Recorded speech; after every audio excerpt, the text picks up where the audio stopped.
Hey, welcome to the Breakaway Podcast. Thanks for joining us in the study of the book of James. We hope you enjoy the talks and stick around for more at the end.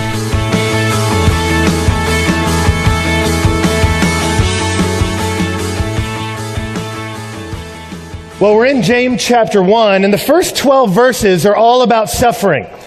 And if you caught it, James says in verse 2 for us to count it all joy, my brothers, or consider it pure joy when you meet trials of various kinds. Now, there's a lot happening in verse 2 there, but I want to point out a couple. The first thing you notice is he says, consider it joy when you face trials. And so the first thing we grab from James is that trials are inevitable.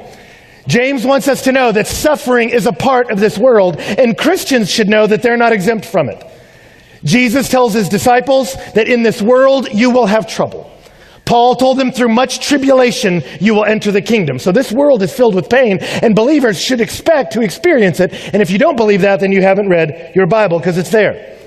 So James says, don't be surprised when hard things happen to you. And he doesn't just say expect them or don't be surprised. James will go further and say, and when trials come, when difficulties come, I want you to not only expect them, I want you to rejoice in them. I want you to be excited and joyful in it, which is weird. And to amplify the oddness of that, look at what he says. Notice he doesn't just say be joyful when a trial comes, a singular one. He doesn't just say be joyful when your latte is too cold, or you didn't get the class you wanted, or she broke up with you. He doesn't say that. He says, I want you to be joyful in the face of trials, plural, when you have many. And he doesn't just say when you encounter trials. Literally, he says when you meet with trials, it's the verb to fall into the midst of. Literally, to fall and find yourself surrounded by. That's what the verb means. So he says, I want you to rejoice, not just when you hit a trial, but when you hit several trials, and not just hit them, but you fall in the midst and are surrounded by them. That verb is used in two other places in the New Testament. Once it's used of the man who fell into the midst of robbers. Literally tripped, they're around him, and he's like, you guys are all robbers, aren't you? This is not good. And then they beat him mercilessly to near death. The other time it's used is in the book of Acts, when a boat falls into the midst of a place in the ocean where two currents are colliding, and it rips the boat apart. So in the New Testament, anytime you fall into the midst of something, it's not good. And James says, you're going to fall into the midst of trials, and I want you to rejoice in them. And notice he doesn't just say trials. He says, when you fall into the midst of various trials, manifold trials. Literally, he says, many-colored trials. I want you to rejoice not just when you hit a hard time or a few. I want you to rejoice when you fall into the midst of all manner of trouble, all different hues, all different shades of drama and colors of aggravation. When that all lands on you, I want you to be thrilled. When you're surrounded by a wide assortment of pain, I want you to be happy about that. So don't just rejoice when one trial comes, when the latte's too cold, when you didn't get the class you like, when she breaks up with you. I want you to rejoice while you're drinking a latte that's too cold, on your way to a class you didn't want, and she breaks up with you along the way. And then you get shot. And as you're laying there, I want you to think, you know, this is a good thing. This is good. No, really. I'm glad this is happening. Now, I'm joking with you, but the truth is, that's what he's saying. And some of us, you've already hit drama this semester. Some of you haven't, but it's coming. And the reality is, it's going to come in college. You're going to hit some stress in your studies. It's going to be hard. Some of you have family troubles that are still there and active and present in your world. Some of you are going to have difficulties with your major, or finances will be a constant source of stress for you. And James says, hey, when all that's landing on you, I want you to count it as joy. And if we're going to take James seriously, if we're going to really go, okay, I'm not just going to go, yeah, count it joy, okay, go Bible. Not realistic. But if we're going to take him seriously, that doesn't sound right. That sounds weird. Who does that? Who looks at being surrounded by manifold troubles and goes, this is great? Who really seriously does that? I'll tell you, two people do. The first kind of people who do that are people who are crazy. And I mean literally crazy, like lost touch with reality, think they're Napoleon or a coffee mug, and they also think pain is fun. They get shot and they're like, oh, it's awesome, because they've lost touch with reality. But there's a second group of people who thinks trials can be something to rejoice about, and that's people who know something. People who know that locked into that trial is something that is good, that this trial is producing something joyful in the future, and they know that can do that, so they rejoice not just in the future, but even in the trial. Great example would be Obi-Wan Kenobi. If you remember that, he's throwing down with Darth Vader, and he stops at one moment, right? And what does he say? Strike me down, and I will become more powerful than you can possibly imagine, right? And he gets struck. Was getting hit by a lightsaber fun? I imagine no. It looks painful. But it didn't bother him. Watch the movie again. He's just really chill, all right? Why? Because he knows I'm going to endure something painful because I'm not worried about it because it's going to produce something wonderful in the future. I'm going to be blue and be able to be anywhere I want to at any time. It's going to be great. You in a situation that's a little more down to earth? Lifting weights. What happens when you lift weights? You put your muscles in crisis. You put them in a trial. You put them in pain. And yet you know, you are so confident that by putting them in that pain, it's going to produce a result you want, a musculature that you want. That joy is not just locked up in the future like you'll discover it at a later date. You know you're so certain that joy is there that it doesn't stay locked in the future. It cascades towards you so that even in the midst of the pain, you're rejoicing because you know that future's coming. So you're like, yeah, this burn is good. No, the burn is not good. The burn hurts. But you know it's producing something great and that joy comes flooding in. So even in the midst of pain, you rejoice. So which is he calling us to be? Nut jobs who are crazy? And just in the midst of pain, they go, praise the Lord. And you go, you're in denial. Or is he calling us to people who can rejoice even in the midst of great tragedy in our lives? Because we know something. Verse 3. For you know. We know something. For you know that the testing of your faith produces steadfastness or endurance or perseverance. He says you can rejoice even when your life is difficult because you know that within pain is potential.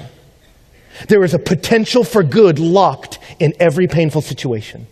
And every trial you go through has the potential in it to give you steadfastness, perseverance, endurance. Literally, pain is going to give you two things, and that's the first one, perseverance. It's literally the word hupomone. Mone means to abide, hupo means under. That you're someone who can abide under a great deal of stress and not just exist under it, but thrive and flourish even under something difficult and heavy. That's what he says a trial will do for you. It will give you the ability to abide even under great strain.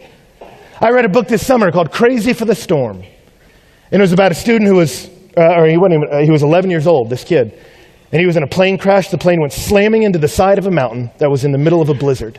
And it killed everyone on board except him. And an 11-year-old survived that tragedy and then marched through a blizzard down a mountain to safety and lived to tell about it.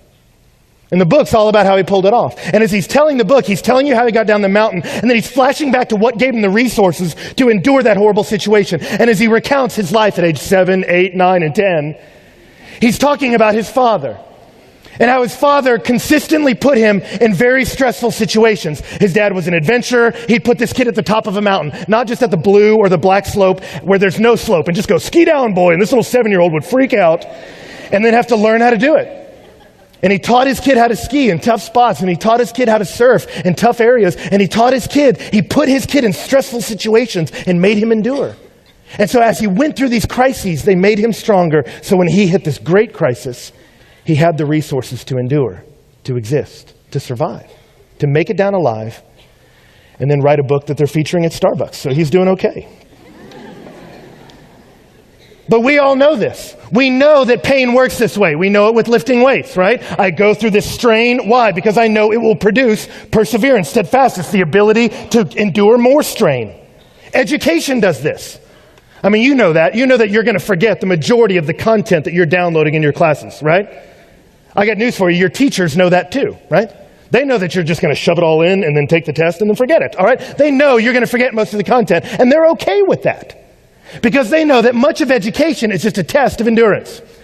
It is to put you in these situations where you have to study, you have to put it in your mind, you have to endure these crises, and what it grows and develops in you is the ability to handle bigger and bigger assignments. So that when you were in elementary school and they told you, you have to write out the alphabet, you were just destroyed. You're like, all 26 letters. Oh my gosh, it's huge. Now you don't care. Junior high, you had to write a 2-page paper, and you told all your friends, 2 pages, all right? And your life was just wrecked. You were like, oh, I'm going to die. It was just huge and oppressive to you, right? Now it's a joke, right? And that's what school does. It's going to put you in these pressure situations where you have to take in data and sift and articulate thoughts, and you do all that, and you may have forgot the content, but it's created in you the ability to handle greater amounts of data and produce more and more resources. It's given you steadfastness. It's given you endurance. That's a reason for your education. And so we know that. But the funny thing is, the first time I ever taught this text, this is not where he ends on why we should be joyful in trials. It'll give you perseverance. And the first time I ever taught this text, this is where I ended. Hey, endure trials because it'll give you the ability to endure more trials. And I told a bunch of stories about how that happens. But as I studied this again, I'm like, what? That's not enough. Endure pain. Why? Because it'll give you the ability to endure more pain. That's it. Take a beating. Why? Because it'll give you the resources to take harder beatings. And praise the Lord. That's fantastic. Let's get the band back out. We need no more. Let's sing. It's not enough. And that's not where James stops. It doesn't just produce perseverance. He goes on. Verse 4, he says, let steadfastness have its full effect, which is interesting because that assumes that you cannot let it have its full effect. That you can go through pain and not learn from it. Pain cannot make you better. You can go through it and not learn a thing. But he says, if you let it have its full effect, you may be perfect and complete, lacking in nothing. He says, locked within every trial is potential. Potential to give you endurance, but not just give you endurance, to make you mature, complete, not lacking in anything, to fill you up where you're lacking and make you whole. It has the ability to make you a better person than you are now. That's why you can rejoice in the midst of pain, because you know this pain, if I walked through it correctly, it will change me into something else that's better. And we know people like that. This is what our heroes are like. If you think about who you idolize people who went through great difficulty and it made them better. And it didn't just mean they survived it. We don't idolize people who are like, wow, how'd you make it? We idolize people who made it through and became better. That have tough skin, but soft hearts. That somehow that pain made them a greater lover of people. They have resilience. They're tough, but they're not tough in the heart. They're tough in the right places and soft in the right places. That's the kind of people we idolize. They've been made mature through pain. And that's what he says will happen. He says pain, if used rightly, will make you a mature person, and that's a good thing. But I'll be honest with you, even that is not enough. Because if I just ended there and go through pain because it'll make you mature, you go, okay, what is mature? What does that mean? Like not lacking in anything. What am I going to get? What's it going to give me? How does that work? If pain's going to make me mature if I let it finish its work, what's it going to give me? How does it make me mature? Because some of the pain I'm going through, Ben, I don't see any benefit to it. You say, Ben, he did break up with me. She did break up with me. It's not making me better. It's making me bitter. I'm angry. So how is this supposed to work? How am I supposed to navigate this? Or some of you say, hey, man, this family trouble's been going on a long time, and it's making me doubt God. It's not making me a better Christian. You go, hey, my roommate, they're not making me a better lover of people. They're making me want to be a murderer, all right? I mean, like, so you got to give me something, right? How's this supposed to work? How's it supposed to make me better? What does it give me that takes away some of my lack? Well, look at verse 5 because it connects. It keeps going. He says, if any of you lacks wisdom, let him ask God, who gives generously to all without reproach, and it will be given to him. Did you notice in verse 4, he says, if you let steadfastness have its work, it will make you mature, not lacking in anything. And then he keeps going, goes, and if anyone lacks wisdom, ask God and he'll give it to you. What's the first thing you're lacking when you go through pain that pain's designed to give you? Wisdom. You can rejoice even in difficulty, even in the pains and the stresses and the hurts of your life. Why? Because you know it'll give you endurance and it'll make you mature, i.e., it will make you wise. Pain has the potential to give you wisdom. And you go, what's wisdom? Well, wisdom, quite simply, is an understanding of how reality works and the ability to navigate it well. That's wisdom. That's wisdom. An understanding of how reality works and the ability to navigate it well. That's wisdom. Proverbs chapter 3 says, by wisdom the foundations of the earth were laid. Proverbs 28 says, a man who walks by wisdom will keep his way safe. That God has woven wisdom into the fabric of reality. And wise people are the people who understand the way the world works and know how to navigate it well. It's very different than just knowledge. Knowledge isn't like that. And we know people who have tons of knowledge but don't know how to navigate life well, right? I mean, some of you have roommates like that, right? They're a genius at engineering. They can get 100 at all these weed out tests and classes, right? But they can barely clothe themselves and eat, right?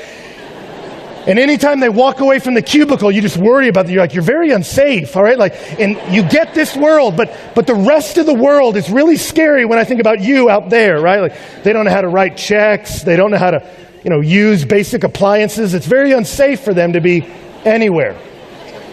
You know people like this. Knowledge is not the same as wisdom. Wisdom is, I understand how the world works and I navigate in it well, right? And the reality is we need wisdom. And you don't have it. I know this is a shocker. You're like, man, I am 21 years old. I know, but you don't have it. Wisdom is not something we're born with. Wisdom is something that we have to learn and be put into us and be given. And the way God gives it is through pain. Pain gives us wisdom. It gives it to us, something we don't have when we are born. We are born fools. I don't know if you know that. I listened to a guy teach recently, and he quoted Jerome Kagan, who's a scientist who was talking about children's temperaments, all right, and the way children are born. And he discovered, now we know, that children are born with 3 kinds of temperaments. And they're neurochemical. They're inborn. As soon as you come out, you're built in one of these 3 ways. You're one of these 3 categories. He called them the anxious child, the aggressive child, or the philosophical. And everyone fits into one of these categories. And it's neurochemical. You were born this way. And he says there's a basis for these. It's inborn. These are your temperaments. And he says the way you find out which your child is, aggressive, anxious, or philosophical, is you watch how they respond to threats.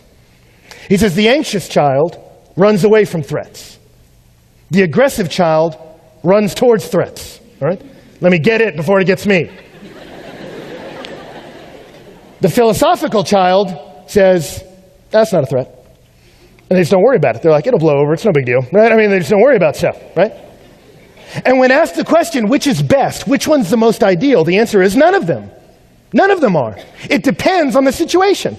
Because the anxious child, they found, thrives in highly dangerous situations.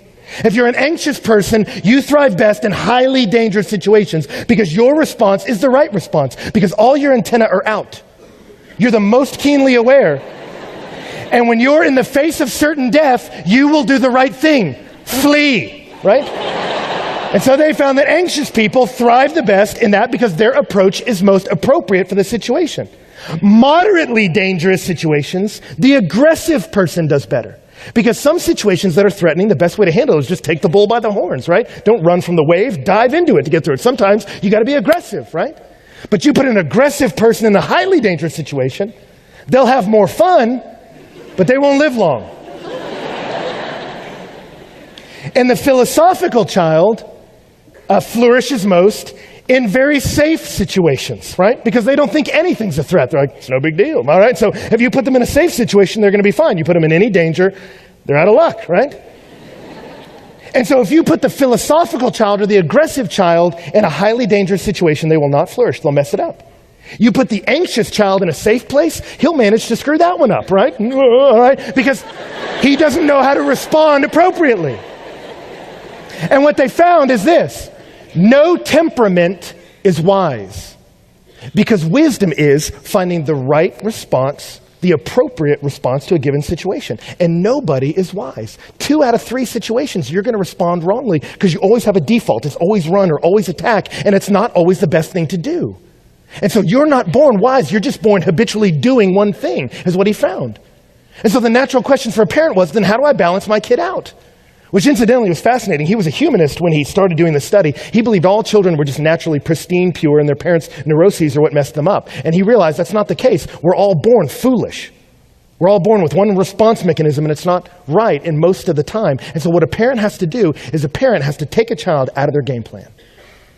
You put them in a situation where their natural default response is the wrong one.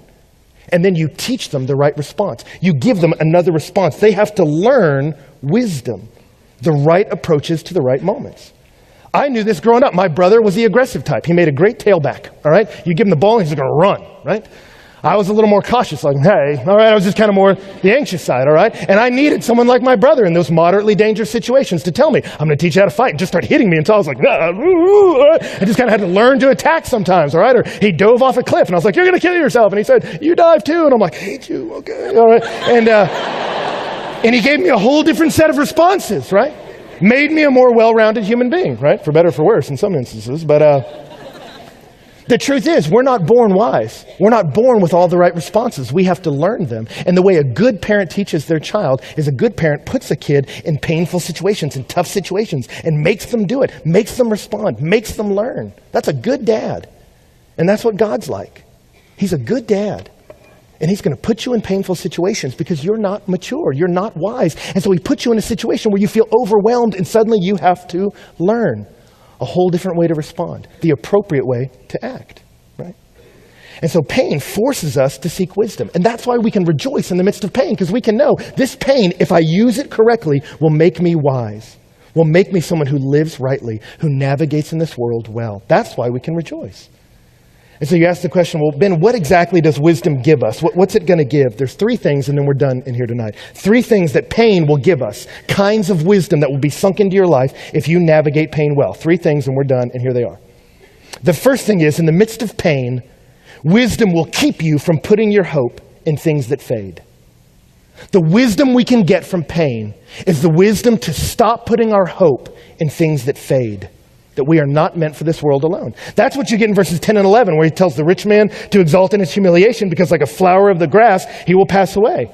He says the reality is when nothing's going wrong, you start chasing after and identifying with and exalting in and reveling in things that will naturally fade. You'll get a skewed view of reality. You'll just obsess over something that won't last, like money, and you'll neglect the things that are important, like life and what's happening and the big questions and the fact that we're all going to die. You'll forget that because you'll just be obsessed with this little thing.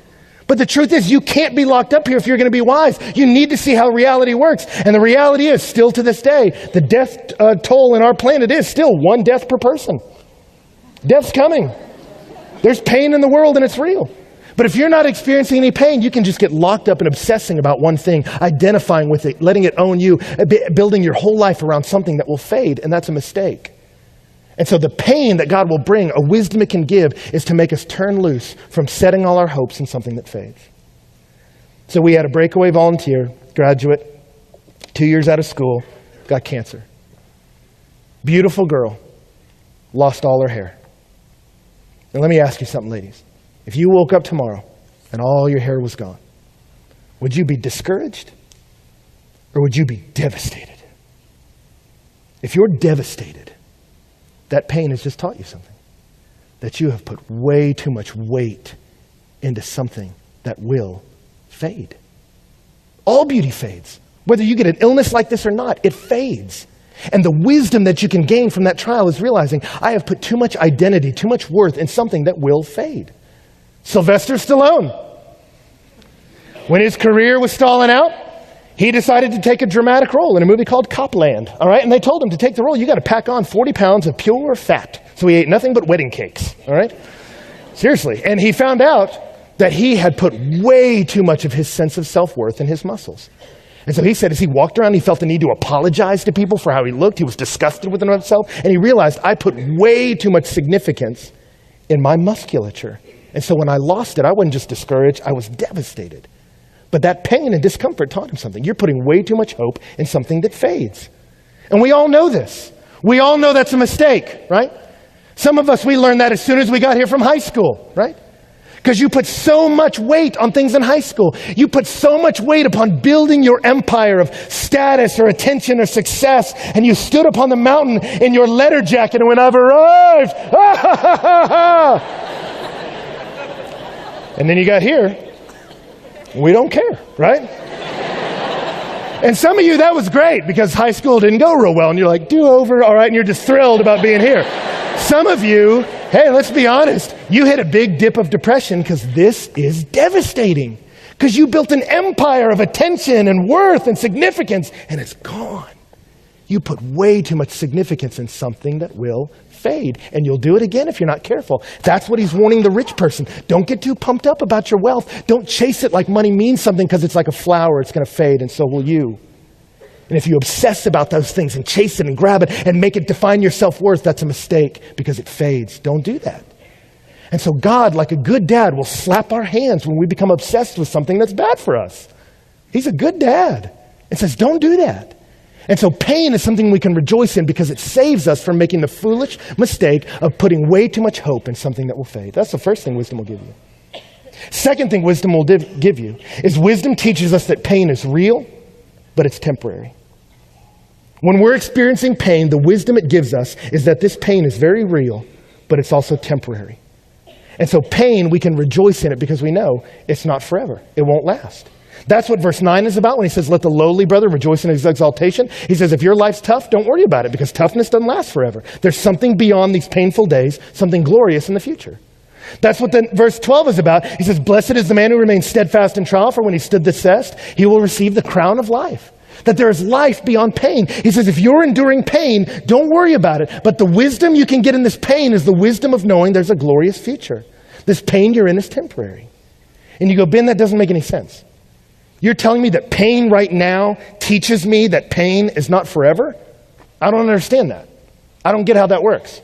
If anything, it should be the other way. Some people, when they go through an inordinate amount of pain, a great deal of suffering, they lose their faith in God. They lose their faith in eternity. They lose their faith in something beyond this world. They say, all I see is destruction. All I see is pain. All of this is worthless. There's nothing but darkness forever. And they rage against the dark, but they say that's all there is. So how can you tell me that suffering now teaches me that there's a world beyond where there is no suffering?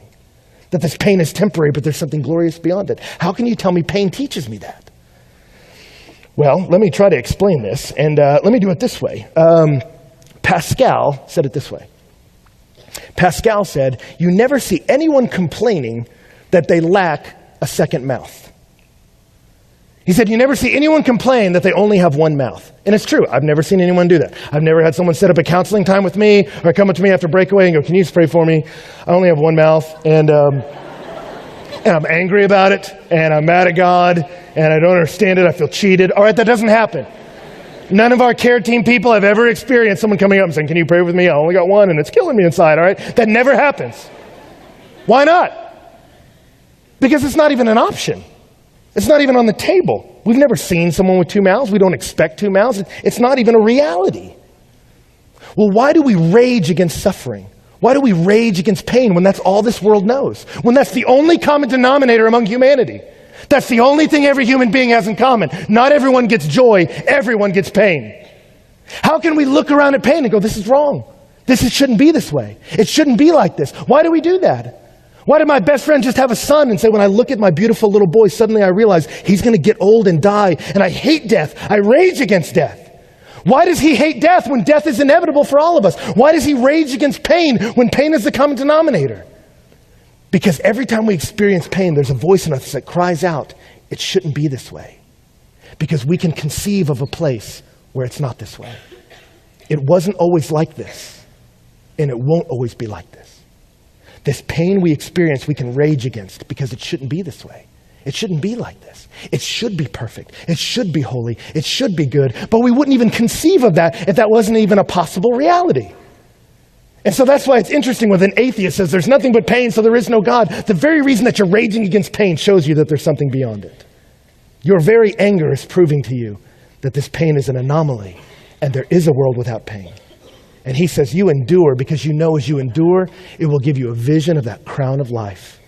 There is life in the future, and you can cling to it. There's a hope beyond the suffering we have now. That's the wisdom pain can give you. When you go through pain, it purifies the mind that you go, these things I'm grabbing, money and wealth and attention, they don't last, they fade. And the truth is this pain will fade too, but there is something glorious in the future. That's the wisdom pain can give you, that you can rejoice over. And there's one other thing that it will give you, and that is wisdom turns your head upward. Wisdom turns your head upward, and you put your hope in God. He says that the man who remains steadfast under trial will receive the crown of life which God has promised to those who love him. The reason why you can be joyful when your life hurts, when classes are hard and they walked away and this person won't call and that won't get fixed and this won't heal and all those horrible things happen to you. The reason you can be joyful in the midst of those trials is because you know this trial, if I let it be used correctly, will give me wisdom. The wisdom to know not to grip things that will fade. Not to despair because there's something beyond. And I can rejoice because pain forces me to look up and say there are bigger things in my circumstances. I'd like to meet him. And pain can turn your head towards God. There's a book I read last year that I have recommended to everybody. I think they should read it. It's not a Christian book, but it's called Beautiful Boy. And it's written by a father, and he's a gifted writer. He wrote for the New York Times, Rolling Stone, Fortune, tons of other magazines and articles, journals, periodicals. And the guy who wrote it, it's a story about him and his beautiful son, his beautiful boy, who was so talented and full of life and then became a meth addict. And it's his honest journey. And what's great about it, it's the honest journey of a man who can write well, as he articulates the pain he goes through as he watches his beautiful boy suffer tremendously in the grips of meth. And the interesting thing is he tells the story one time after numerous rehabs and struggles. He's meeting with a drug and alcohol counselor trying to get perspective about his son. And he says the counselor said to him, God bless you. and trust that your son is in God's hands. And he said, it startles me. I mentioned that our family never believed in God. His response, you'll believe in God before this is over. And so as the book progresses, you see numerous rehabs, numerous hopes and hopes dashed, numerous times out and times back in. Finally, they hit a moment where his son gets clean, gets a girlfriend, gets a great job, gets a book deal, and then relapses. And the father writes, despite my knowledge that addiction does not respond to logic, I have held onto a vestige of the idea that the trappings of this life, girlfriend, job, money, solid friendships, a desire to do right by those you love, can make it okay, but they don't. And then what I think is the most powerful scene in this is this man who is so self-reliant, this man who is so confidently atheistic, just writes in his book, please God, heal Nick. And then he rages over the next couple pages about the pain in the world and the suffering of it, but every paragraph ends with the sentence, please God, heal Nick. And you see that this man by the end of the book is rejoicing. He's hated the suffering, and you don't have to say suffering's fun, but the suffering did something wonderful for him. It made him meet God. It forced him out of the mistake of thinking that an accumulation of things would satisfy him, and it forced him to deal with something bigger. That's the joy that pain can give you. It makes you deal with God. And not just deal with God and not just assent to his existence, but love him. That's what it says. It gives you a love. Because the reality is when you step back our small story and look at the big story, you see there is a wonderful God, and he did make us beautiful. He made this world right and pristine and glorious. And sin entered, a breaking with God, and everything got damaged. The world is not as it should be, and we are right to rage against the dark. And yet our God is so wonderful that he would not leave us in pain. He would enter this world. And he came as Jesus Christ. And you can see the Son of God, Jesus, walk among us. And you can see his love, that he's generous even to the most sin-sick and denigrated of people. You can see his wisdom, that it confounds the sages of the day and confounds us still. You see his justice, his sense of truth and rightness, that he'll declare what is right and yet still manage to do it graciously. You see that perfection that we all long for in this man. And then you see him step onto a cross and take a trial and a manifold trials that are brutal and far worse than any we will endure. And we learn that he did this for us. The pain and the suffering that we have caused, he endured the punishment for it, that we might come to know God again. And that God has done something glorious. He took the pain in this world and he sent his son, who for the joy set before him endured the cross. That God took this instrument of death and twisted it. That he sent his son to death, but then he even used death to bring back life, to bring his son to life and to bring us back to God. That our God is so glorious that he will take this world and he will take even pain, even darkness, even the murder on a cross, and he will use an implement of death to become the instrument of our rescue, of our reconnection with God. And when you see that God will take pain and suffering and make life out of it through Jesus, then you can say in your own life, I don't understand all the reasons why I'm going through my pain, but I know the God who is, and the God who is pristine and glorious and true. Pain is not the end, but rather this God sent Jesus to take on pain and to make it into life, and he will take my pain and make it into life if I let him. And then you begin to love God, and you begin to see your trial as even something you can rejoice in, not because you know all the reasons why you're enduring it, but because you know him. That he takes even pain and makes it glorious if you trust him. That's the joy that pain can give you. So for me, when I was a freshman in college, it was one of the toughest years of my life. And God used pain to burn some insecurity out of me, to make me release some unforgiveness that I thought I was always going to hold on to expose some darkness in my heart and make me shine light on it. And by the end of that year, I was in love with God in a way I didn't think was humanly possible. When I graduated from college, I went to go be a youth pastor. I had never had a youth pastor. I didn't know what youth pastors did. It stressed me out. There were manifold trials I could not handle. I don't know how to talk to you. I don't understand you. You frighten me. I don't know how to handle money. I literally lost several $1,000s one day. I was just like, where is that thousands of dollars? All right. Very stressful.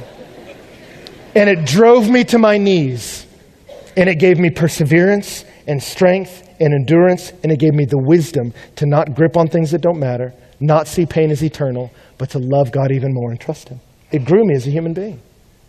And then God sent me here to Breakaway. And my first day at Breakaway was the lowest day in Breakaway's financial history. We had more bills than we had money. And I remember walking in and going, that doesn't look right. And I called the former director and he said, yeah, that's historically bad.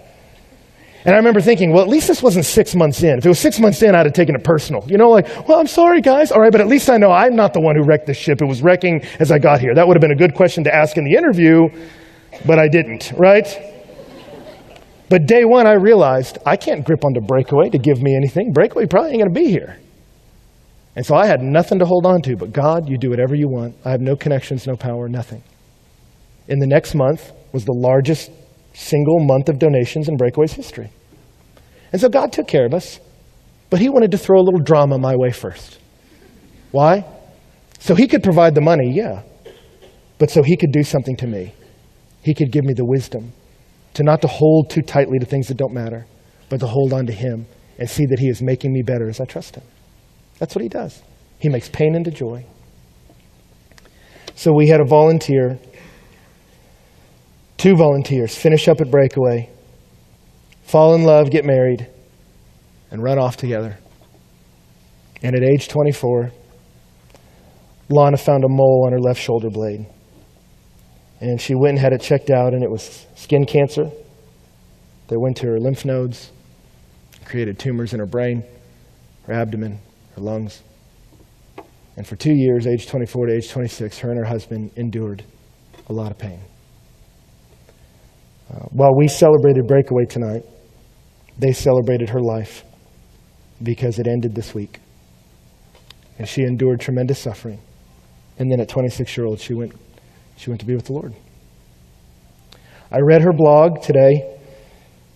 It is fisherags.com. And she had an entry this summer called Sovereign Sanctifying Scars, and I want to read it as we close. She says, I recently read a quote from Johnny Erickson in my Bible study. Johnny Erickson was a quadriplegic. In my Bible study that said, if I could, I would take this wheelchair to heaven with me. Standing next to my Savior, Jesus Christ, I would say, Lord, do you see this wheelchair? Well, before you send it to hell, I want to tell you something about it. You were right when you said in this world we would have trouble. There's a lot of trouble being a quadriplegic. But you know what? The weaker I was in that thing, the harder I leaned on you.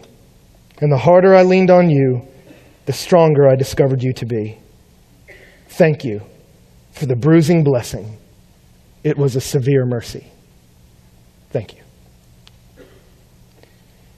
And young Lana wrote, wow. What if we all began to see our suffering, be it physical, emotional, relational, as a bruising blessing, a severe mercy? Our scars, our wheelchairs, our bald heads, all reminding us of God's sovereignty. Yes, when we live our lives in complete submission to our Creator, we can look at each and every scar as a sovereign, sanctifying scar. A scar that, because of God's complete sovereignty and His ability and desire to rid us of our sin, helps to lead us into the enjoyment of having a right relationship with God.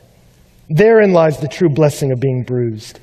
Each blessing is found amid the deep, indescribable relationship that develops between you and God as you trust Him. Lean on Him, and He will turn your valley of Baca, your valley of trouble, into a place of springs. Let me pray for us. Father, I want to thank you that as Lana endured trouble, when pain squeezed her, it did not produce bitterness, it produced sweetness. That she was a shining ray of hope and life to the people around her until the day you took her home. God, I pray for us that we would not become overwhelmed by our trials. We don't have to call them good. There's pain in this world and we can call it painful. And some of us, maybe that's as far as we'll get tonight, is just being honest with you and saying, God, I'm in the middle of this and it hurts. And that's okay to start there. But God, I pray we could all move to a place of seeing the way this universe is wired is that locked within every pain is potential for great good. And I pray we would rejoice at that potential. potential to give us perseverance, the ability to handle greater and greater crises, but also the potential to make us mature people, wise people, people who look more like Jesus, because you give us wisdom through pain. You teach us to not hold tight to things that don't last. And I pray some people even tonight would learn to turn their grip loose on something they know will fade and stop finding their identity in something that will not last. God, it gives us the wisdom to see pain as real but temporary. It forces us to see that this world is real, but there is another world. We long for a world with no pain because there is a world with no pain. We long for a place of holiness because there was one once and there will be again. And I pray our pain would give us a hope in the future. And God, last, I pray our pain would turn our heads upward and we would see a God who is loving and wise and who even uses pain to produce blessing. And I pray we could lean into him and find as we do so, God, you are sufficient. I pray the more we lean, the stronger we find you to be. I pray, Lord, we would begin to see you turn valleys of Baca into springs of hope. I pray you would turn pain into sweetness. I pray you would turn trials into worship. Cleanse us of, God, just being shallow. Use pain to make us deep, trusting, concerned with the things that matter, and people who love God, trusting the crown of life will come, and rejoicing all along the way for your glory and for our good. Shape us with pain, God. We trust you.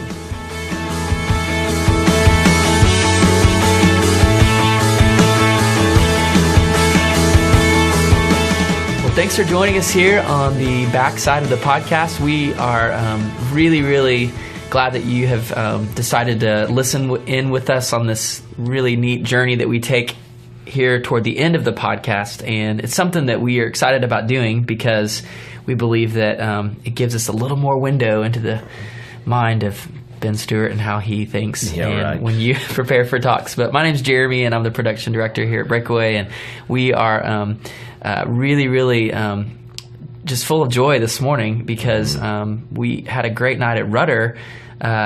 And that is an amazing venue where they allow us to be in like a theater kind of setting, lots of great like indoor seating, beautiful music from Jeff Johnson band last night. And it's a little bit of a logistic challenge, Ben.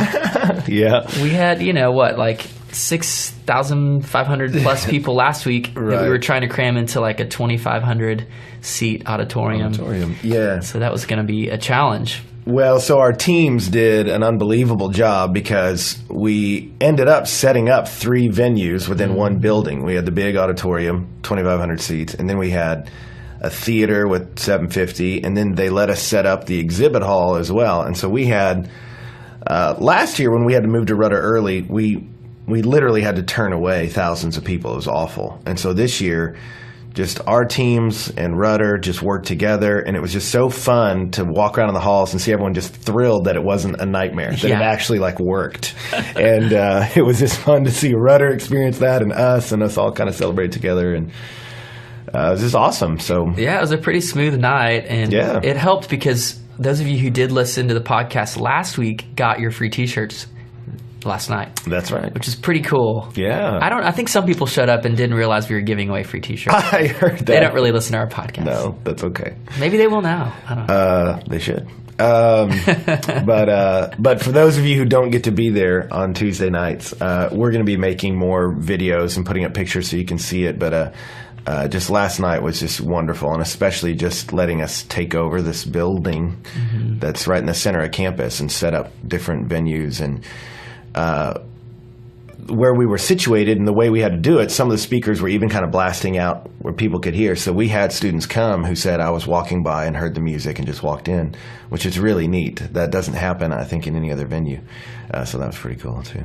Yeah, it was a very smooth and just amazing night. And those of you who are listening, you just heard Ben's talk. And, we're in the book of James, and last night, those first 12 verses of chapter 1, really were able to dive into those and begin to unpack some things, especially the idea of just suffering producing joy and experiencing joy in the midst of suffering. And I know you had some more thoughts just kind of about the idea of, when you suffer and you go through suffering, how that produces and should produce a joy in us. Yeah.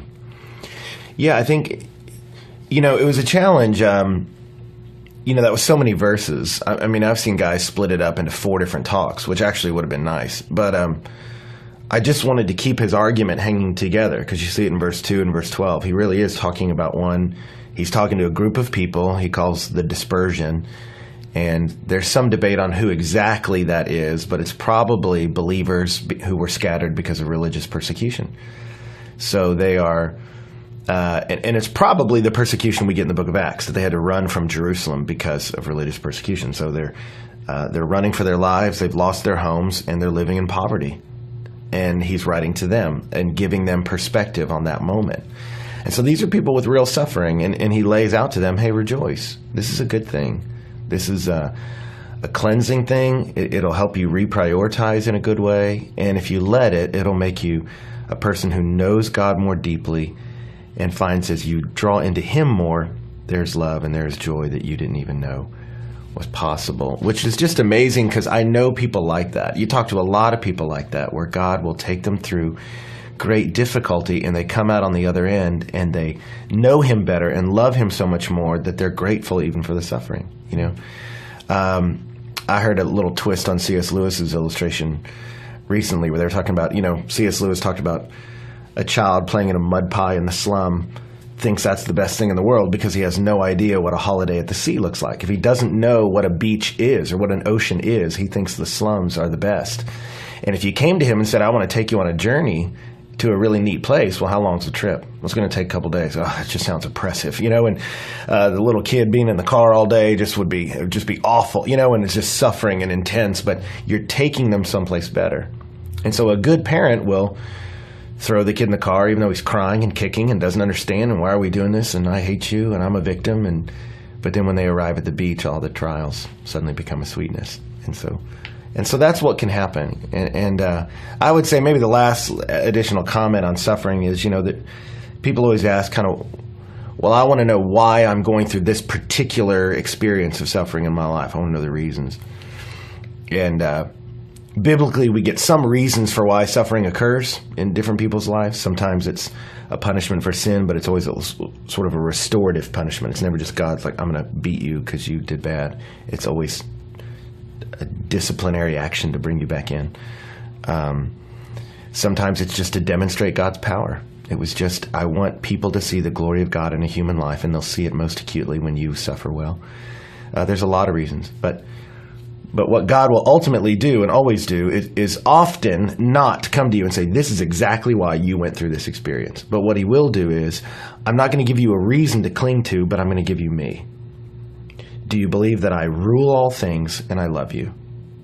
And if you can trust my character, then you can see, hey, I took Jesus through the worst possible pain imaginable, and look at the joy it produced. It produced us, the family of God. Do you believe that the same God who did that can take you through terrible suffering and produce joy out of it? And you ultimately beat on his chest and say, I don't like this, and then you fall into his arms and say, but I trust you. And believe that he will take you out on the other side. And I've seen him do that. And like I said, not all suffering will get you there. It has to do its work. But if you let it, it's a beautiful thing. Mm-hmm. So that's my hope, is that people will cling to him and tell him, hey, I don't like this, but I trust you. So anyway. I think that might be the one point I walked away with last night more than any, was just kind of the idea that in the midst of suffering, it will drive us to God and not drive us away, which probably most people feel like that's what would happen. It's like you would run away from God in the midst of it, but really how we do turn toward him, and that's designed for that very purpose, for us to go to him and experience him in a new way and in a more intimate way. And he's big enough to handle our beating on his chest. He's big enough to handle our crying and our complaining and our even our doubt. And sometimes I know people really experience great doubt in the midst of suffering. And maybe speak into that a little bit, just like, what is it, in the area of doubt and then suffering, how that fits together. Yeah, well, that was one piece of the text. Just for the sake of time, I had to just blast past. We talked about in verse 5 where he says, if any of you lacks wisdom, let him ask God, who gives generously to all without reproach. It'll be given to him. But let him ask in faith with no doubting, because a person who doubts like a wave of the sea tossed back and forth, he shouldn't suppose he'll receive anything, because he's a double-minded man, unstable in all his ways. Most people read that and they kind of panic, because God says be joyful in trial, and you're like, I don't want to be. And if you need wisdom, ask God. So you're, God, you got to help me understand this. And he said, yeah, but if you doubt, he won't give you anything. And you're like, well, I'm doubting, like I'm struggling. Oh man. And like you try to produce a 100% pure motivation, and you can't. I don't know any human being that can completely sanitize a motivation. It's hard to. There's always a twinge of doubt. There's always struggle. And so you go, James, are you saying, hey, there is this road, but none of you can access it? I mean, what is that? And so that's a part that always stressed me out, and I would guess it stressed other people out, and it might have stressed some people out that I just blew right past it. But I think the key there is to understand who James is talking to, and you see it. I'll give you the hidden place you see it and then the obvious place you see it. The hidden place you see it is the word generously, God who gives generously. Everywhere else we see that word translated in the New Testament and in this Septuagint and intertestamental writings, it's translated singleness. Not single-mindedness, but more singleness. It's only translated once, generous. So it's a little interesting we translated it generous.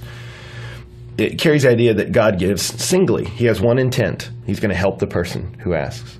God, if someone asks for help, God's intent is to give it, is sort of the idea. And that's sort of the hidden place you can see what I'm going to make in this next point. And that is, he moves on and says, but if you doubt, you're a double-minded man, unstable in all your ways. He says, God has a single intent to help you if you ask for wisdom. And so when you come to ask it, you have a single intent. Don't have two. And that's why I use that word, double-minded. It's literally diasuke, two souls. He's like, don't have two souls about it. And what he's talking about there, and the reason he uses that word, it's a made-up word, James made up. He's saying not just that you have a twinge of doubt in your mind, like, I don't know if I'll really get an answer. It's that you at a fundamental level, at the soul level, you're saying, God, I want wisdom, but on the other side, you really don't. You really don't know if he's there, and you really don't want wisdom on how to walk with God. You just want out of your problem so you can move on and do whatever you want. And some people do that. Pain will make them slightly religious, but they don't really care. They just want out of the problem so they can do whatever they want. And he's saying, if you're one of those people who are fundamentally divided, like deep in you, you're diasuke, you're two-souled, and you go, God, give me wisdom, but you don't know if there is a God, and you don't really care that much. You just want to use spirituality to get out of your problem or whatever. And you kind of have these two pullings. He says, God's going to be sincere in his dealings with you. He wants you to be sincere. That's really the thrust. Even if you do struggle, just be sincere about it. Be honest about your search. And God respects that. And that's what you see all through the Bible. God respects people who come honest, who come real. You read the Psalms, that's what he's doing. And he'll tell God, I don't know where you are. It's frustrating. It makes me wonder what you're even up to, but I trust you. And there it is. You see Habakkuk do the same thing. God, I don't understand what you're doing. You see Jeremiah do it. God, you're like a deceptive stream. I thought you were going this way and you went that way, and it's throwing me off. But this guy's just divided right down the center. It's an insincere search is what's happening. I'm coming towards God, but then not really. I'm running from him. And James gives you the idea, and that's one of the beauties of the book of James is the metaphors are so picturesque, but he says, you're like a wave, and not like a wave crashing on the shore. You always know it's coming. He says, you're like a wave out in the sea. You're like a swell.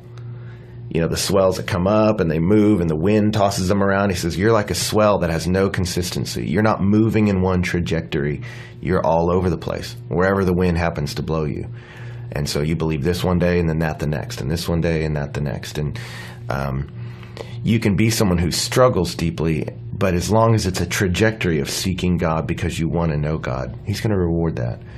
But if you believe him, don't dabble in this, dabble in that, he's like, you're unstable and you need to figure out what you're about and what you really want. That's the idea. That's good stuff, man. We appreciate the fact that we're digging into James this semester. Yeah, I'm excited about it because James has a theology. He's not just saying, don't be a cry-cry. He's saying, don't be a cry-cry because God has wired the universe this way. So trust in a big and a loving God. And I just love that. He ties the practical to these huge, wonderful attributes of God. And if you can grab that, then James doesn't become legalism. It becomes sweetness. And that's what I'm excited about. Well, we are looking forward to the next few weeks coming up. Yeah. And continuing to study this great book. And also looking forward to our new venue that we announced last night. Yes. There's tension building in the podcast airwaves because we want to announce today a huge announcement. Yes. That we made last night. But Yes. those of you who weren't with us, this will be a total shock to you. Here it is. So drum roll, please, Ben. I'll let you make the announcement. Where are we going to be in 2 weeks? Well, next week we'll be in Rudder. Right. It's the week after that. I'm making the announcement. Yeah, dude, do it. Come on. The week after that, we will be in Kyle Field. Hey. Hey, woo! If you don't know what Kyle Field is the football field, right? I mean, it's huge. It's the football field, and it's in campus, and it was amazing that we're going to get to use it. Right. They said, yeah, we don't even rent it, but we'll figure out if we rent it and how we would rent it, and they let us rent it. And so they have been awesome. Yeah. And we are going to take the field, Kyle Field, and make it a place of worship. So On September 22nd. September 22nd. So mark the date. Tell everybody you know. I even heard people from crazy Waco, Texas are driving down to join Oh, man. us. There's a big crew. We've already been getting calls from Houston from several people that are coming, and now I think they've all kind of found each other and are coming up because it's just going to be unique, man. It's outdoors, so pray for no rain. But it's we're going to be set up and making it happen. So it was fun to announce it to students and them kind of freak out about it, which was cool because that's just really unique and it's really special, and it's just awesome we get to do that, and it's going to be a sweet night. So yeah, for people who didn't go to A&M like myself, but now have transplanted here and are kind of making this home, you quickly realize that Kyle Field is like the symbol of the town here. That is such an iconic place. And so the mention of it, to anyone here, they'd be like, yeah, Kyle Field, it's normal. But people in China that are listening right now, they're just like, well, I don't understand. Yeah, so. Kyle, you can see from miles away. Like you're driving into town, and you're like, oh, look, Kyle Field. You can be almost in Brenham, and on the way back you go, oh, yeah, there's the town because there's Kyle Field. So you're right. It is just like this iconic, and it's a memorial field, Yeah. It's got a lot of history to it, and, Maybe one day we'll let you explain the 12th man to everybody who, haven't heard it. So I probably need to do something like that. Yeah, we probably should. Yeah. But we're excited because we're celebrating 20 years of Breakaway. This is an historic year from 1989 to 2009, and now we're making history and getting into Kyle Field. So this is huge. Join us, people. Come on. Feel free to celebrate wherever you are. Jump up and down.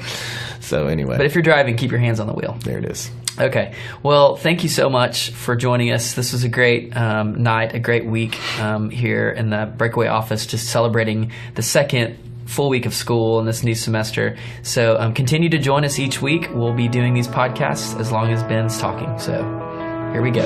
Thanks. See you.